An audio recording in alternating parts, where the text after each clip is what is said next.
昭和レシピチャンネルをご覧くださりありがとうございます。私のチャンネルは1950年頃の日本で食べられていた世界のレシピを再現するとともに、大阪の幻の名店秘伝レシピや私自身の得意料理を紹介していっています。ユニークな料理チャンネルで世界中で人気上昇中。ぜひチャンネル登録と評価、コメントよろしくお願いいたします。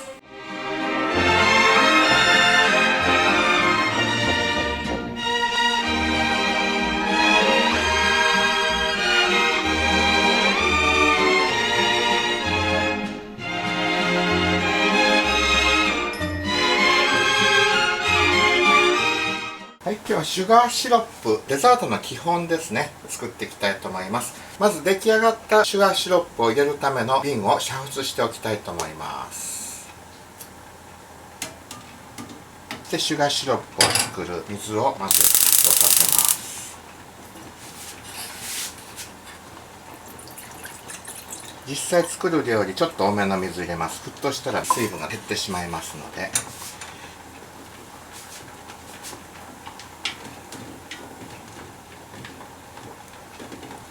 はい、煮沸の方はこれでいいと思いますね。はい、沸騰したら火を止めます。で、冷ましておきます。はい、沸かしたお湯を冷まして、その中から 150cc をここに入れます。お砂糖で、蓋をして5分間ミキサーにかけますね。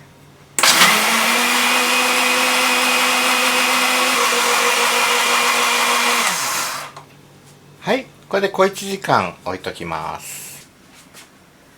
透明になってきました。これを煮沸した瓶に入れます。